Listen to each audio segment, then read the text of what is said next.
De la Grèce antique nous sont venues diverses lumières, des éclairages critiques et contrastés, des éclairs de pensée qui valent pour nous comme autant de semences et d'occasions d'éveil. À nous de les explorer, de les méditer et de les prolonger. Êtes-vous prêts?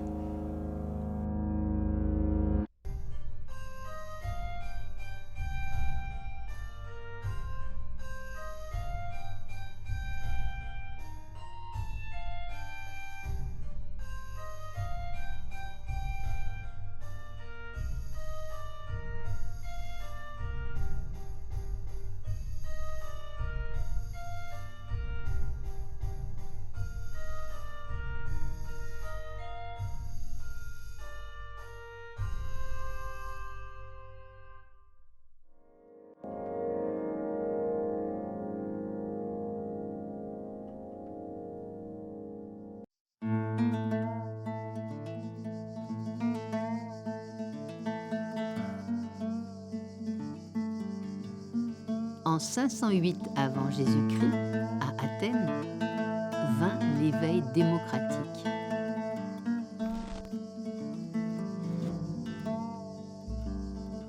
Η Παναγιά το πέλαγο κρατούσε στην ποδιά της. Τη Σίκινο, την Αμοργό και τα άλλα τα παιδιά της. Retour vers la démocratie, retour vers la liberté, retour vers soi-même. Και πίσω τους χειμώνες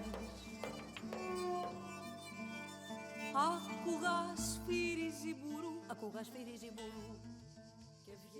Nulle part au monde on ne pouvait vivre plus agréablement qu'à Athènes, soit qu'on eût de l'argent, soit qu'on n'en eût absolument pas.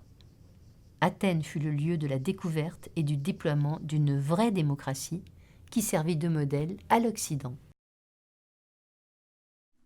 Que veut dire démocratie?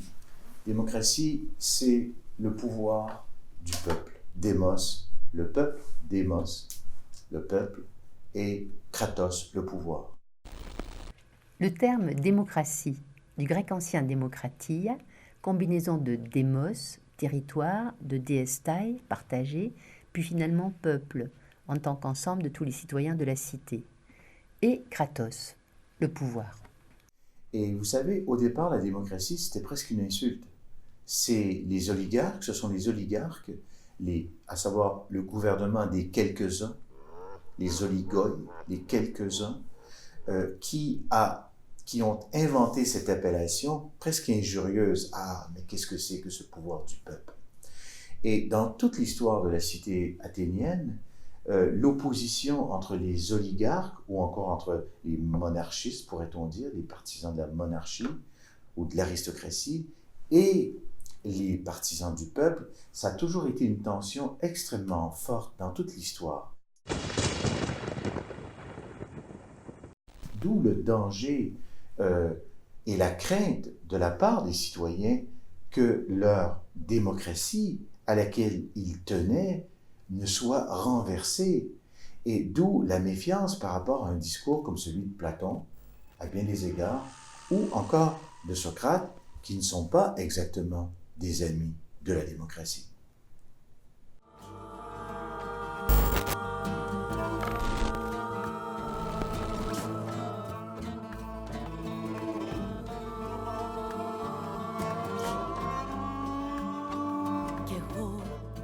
Μέσα στους αχινούς, στις γούβες, στα αρμυρίκια. Les premiers jours de la liberté et de la démocratie athénienne ne furent pas les plus inclusifs. Néanmoins, on y voit poindre les semences de la civilisation de demain, car c'est la naissance du politique et du débat public. Le terme liberté a différentes applications. Il a une application privée et il a une application politique. Et il est, dans l'histoire d'Athènes, très intimement lié à la naissance de la démocratie. Parce que quand Aristote, par exemple, décrit la démocratie athénienne, il dit il y a deux signes distinctifs de la démocratie, d'une part, le fait qu'à tour de rôle, on puisse être gouvernant et gouverné, ça c'est un des points. Et l'autre signe distinctif de la démocratie, c'est le fait de vivre comme on veut, de mener sa vie comme on le souhaite, étant donné que ne pas la mener comme on le veut, c'est l'exemple même de la sujétion, le fait d'être assujetti à quelque chose. Et donc cette liberté est fondamentale chez les Grecs. D'une part, la peur d'être assujetti par d'autres cités, par d'autres empires. Évidemment, il y a l'empire perse. Pour eux, c'est fondamental. L'empire perse qui est immense et qui est très puissant, ils ont peur d'être asservis. Et certains auteurs pensent que le concept de liberté est né de cette opposition, c'est-à-dire je veux être libre, c'est-à-dire je ne veux pas être asservi par quelqu'un d'autre, par un autre pouvoir. Ça, c'est très important. Et donc, certains spécialistes ou auteurs ont même mis cette question de la liberté comme étant l'idée phare, au fond, de la civilisation athénienne. C'est vivre libre, c'est pouvoir mener sa vie comme on le veut. Et puis, c'est aussi, autre point fondamental, le point d'insertion, si vous voulez, et la distinction, l'hiatus, en quelque sorte, entre vie privée et vie publique. Et les Athéniens, la démocratie athénienne, on peut dire que c'est elle qui a produit cette distinction, qu'on ne trouve pas à Sparte, par exemple, entre la vie privée et la vie publique. Et le citoyen, la liberté du citoyen, c'est aussi d'avoir droit à une vie privée, à des négoces personnels, etc.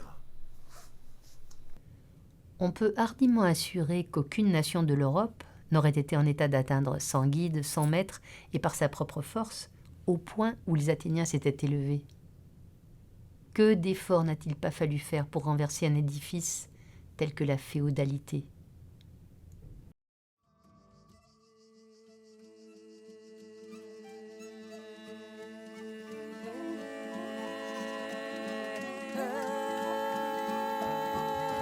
Σεις τη δίκια μου άγγελοι, για σας κι ώρα η καλή.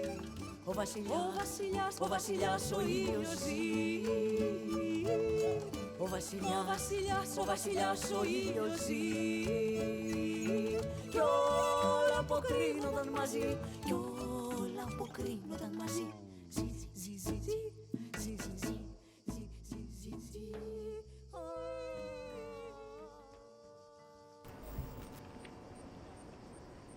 La reconquête de la démocratie à l'époque moderne a correspondu avec une relecture patiente et persistante de la démocratie athénienne. Au départ, il y a eu des résistances au moment de la Révolution française et de la Révolution américaine. Mais peu à peu, au fur et à mesure que le processus démocratique s'enclenchait et s'affermissait, l'héritage athénien s'imposait de plus en plus. Et il va devenir dominant à partir du 19e siècle.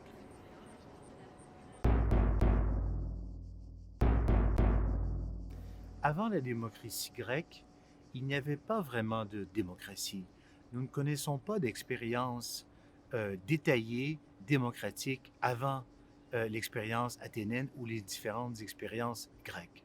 Donc, en un sens, on peut dire que les Grecs ont inventé la démocratie. Non seulement ils l'ont inventée, mais ils l'ont aussi théorisée. Ça, c'est très important. Les dates importantes qu'on doit retenir, c'est évidemment les deux grands réformateurs. Solon, en 594, qui a aboli, le point fondamental, l'esclavage pour dette.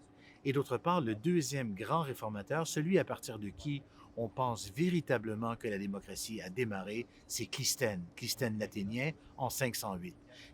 Celui qui a entièrement redessiné le territoire d'Athènes. Il a dissous les 4 tribus d'origine pour former les 10 tribus qui sont réparties sur le territoire de manière presque géométrique, brisant ainsi les castes traditionnelles et permettant à tous les citoyens de toutes les régions d'Athènes, qu'ils soient au centre ou qu'ils soient à la campagne, de participer activement à la vie politique. D'autre part, parce qu'il faut savoir que Athènes est une démocratie directe. Qu'est-ce que ça veut dire? Ça veut dire que chaque citoyen est appelé à l'Assemblée à voter pour ou contre telle ou telle proposition de loi. Donc, c'est un rôle extrême. Ça veut dire que les citoyens doivent être au courant des problèmes politiques, des problèmes sociaux, des problèmes d'invasion possible d'ennemis, etc. Et ils ne peuvent pas se décharger sur un représentant qui va voter pour eux. C'est eux-mêmes qui doivent le faire.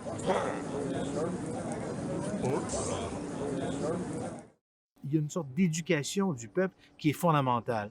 Et d'autre part, c'est ce qui distingue la démocratie directe grecque des démocraties indirectes, représentatives, modernes. Dans la modernité, nous élisons des représentants lesquels ont mandat de parler pour nous et de défendre nos intérêts pour nous. C'était complètement différent à Athènes. Chaque citoyen avait à cœur de défendre sa propre cité parce qu'il savait que s'il prenait une mauvaise décision, il allait en pâtir très directement. Athènes était de toutes les républiques grecques la plus commerçante. Aussi accordait-elle à ses citoyens infiniment plus de liberté individuelle que Rome et que Sparte.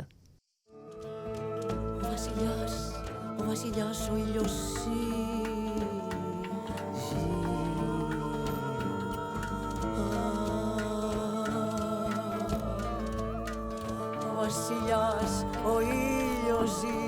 Les cigales chantent, le peuple délibère.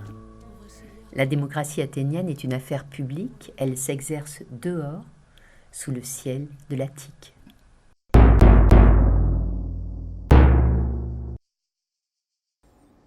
Alors, à Athènes, dans cette cité démocratique, il y avait 30 à 40 000 citoyens et peut-être 200 000 personnes tout autour. C'est extrêmement difficile à préciser. Et puis, il y avait la Pnyx, c'est-à-dire cette colline qui est à côté de l'Agora et de laquelle on voit l'Acropole aussi, cette colline où avaient lieu les délibérations. Et puis, il y avait une tribune, le Béma, où les orateurs pouvaient prendre la parole. L'Ecclésia, l'Assemblée, donc, pouvait réunir jusqu'à 5 à 6 000 personnes, dans les meilleurs cas. Bien évidemment, souvent, il y avait des assemblées avec beaucoup moins de gens que cela. Et donc, ils se réunissaient statutairement en l'équivalent, quelque chose comme une fois toutes les 3 semaines, quelque chose comme ça, à peu près. Ça, c'est sans compter les séances extraordinaires. D'autre part, il y avait, pour conseiller l'Assemblée et guider ses délibérations, il y avait ce qu'on appelle la boulée. La boulée était composée de 500 personnes, c'est-à-dire 50 représentants par les 10 tribus qui formaient le territoire d'Athènes. Et chaque tribu avait un territoire au centre-ville, un territoire dans la plaine environnante et un territoire en bord de mer. Tant et si bien que, brisant les castes traditionnelles, la représentation de chacune des tribus était très égalitaire. On avait quelqu'un qui s'occupait des choses paysannes, quelqu'un qui s'occupait des choses de la ville et quelqu'un qui se préoccupait des soucis touchant la mer.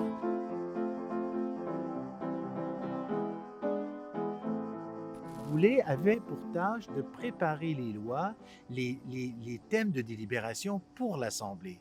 Donc, son rôle est fondamental dans l'organisation de la démocratie qui est très active et qui est très directe. D'autre part, à tour de rôle, un certain nombre de faisaient partie du Prytanée et formaient le Prytane, et donc c'était ceux qui présidaient, au fond, le rôle qui était celui de la boulée. Et les Prytanes logeaient à demeure au Prytanée, à Athènes. Ils assuraient, si vous voulez, le suivi jour et nuit de l'État.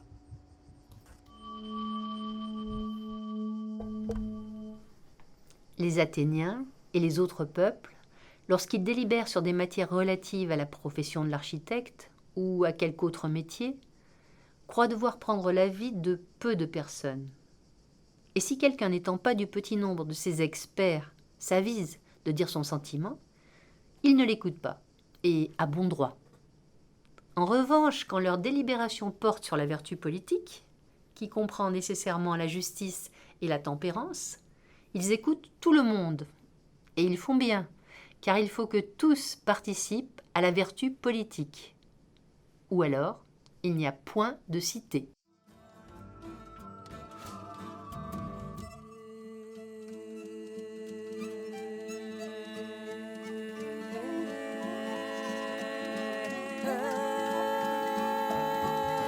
Εσείς δίδικα μου άγγελοι, για σας κι ώρα η καλή. Ο βασιλιάς ο ήλιος ζει. Ο βασιλιάς ο ήλιος ζει. Κι όλα αποκρίνονταν μαζί. Il y avait aussi à Athènes, à l'Assemblée, une possibilité qui était la parésia, c'est-à-dire que chaque citoyen avait le droit d'utiliser son franc-parler, de dire ce qu'il pensait. C'est un droit du citoyen qui va de pair aussi avec un autre caractère, c'est l'iségoria, c'est-à-dire l'égalité de parole. Tous les citoyens ont également, en principe, droit de parole. Ils ont également droit de dire ce qu'ils veulent, ce qu'ils ont sur le cœur. Bien sûr, du point de vue des ennemis de la démocratie, le franc-parler va être interprété comme le dire n'importe quoi. Parce que quand quelqu'un dit quelque chose qui ne nous plaît pas, on va toujours taxer ça de n'importe quoi.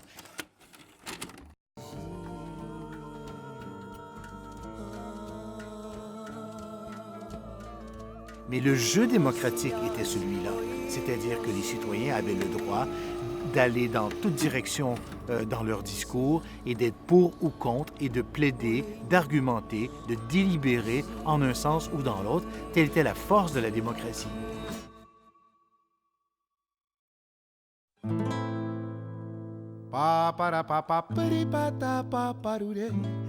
Parereto pepe, paribore pepero pero pete. Pra pa pa pa pa priputepe papa priputepe papa to pepe, paribore pepero porepe pero. Pa para pa pa pripata pa parure, parereto pepe. Paribore pepero pero pete. Pra pa pa pa pa